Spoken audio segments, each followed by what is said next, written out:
had it way more than I thought it would.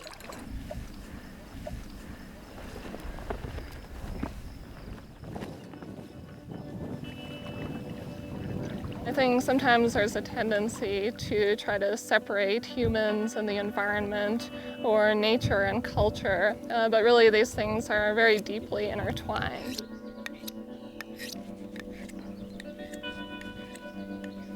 The old trappers, mountaineers they called themselves, are going to bring in beaver. The animal's going to be used, not only for trade here, and that way those people bringing those animals in can get what they need or can't make for themselves.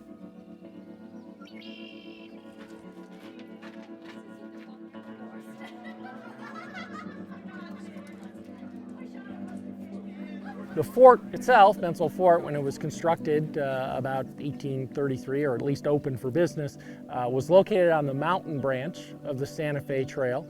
The trail was all about commerce, making money. That's the reason the Santa Fe Trail developed. And the Bents were businessmen, and besides seeing an opportunity in the buffalo hide trade with the Plains tribes, also saw an opportunity to supply folks traveling along the trail and to freight goods themselves.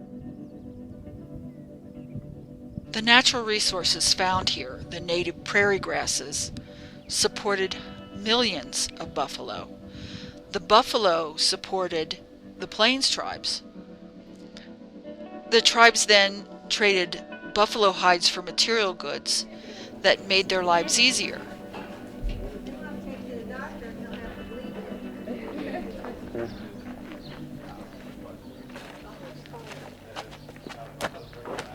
First of all, what they do is make a pit, and then we put some water in there, and then we put some prairie grass.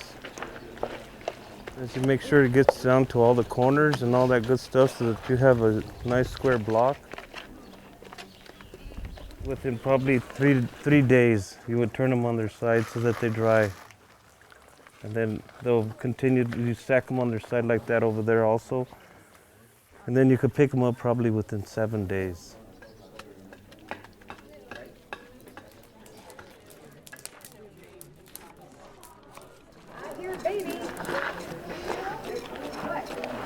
Sí, pues nastan en las tierras aquí, si tenemos.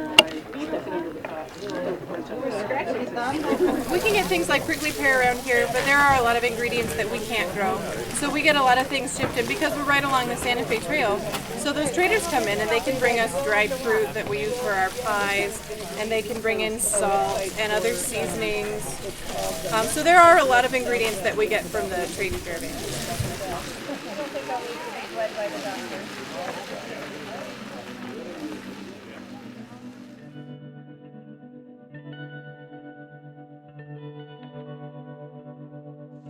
Visitors love Bent's Fort. They have an opportunity to get transported back in time, and that's really how they feel about it. They're experiencing a piece of history, and it's a very hands-on experience for them. They get to touch it, they get to smell it, see it, feel it, hear the sounds, the voices, everything of 1846. And Bent's Fort grew up out of the ground around it. It's made of the mud from around it, and the grass from around it, and the water from the river, and the cottonwoods. Bent's Fort it's made of its natural surroundings, and so really there's not really a conflict between natural and cultural resources. It's all of a piece.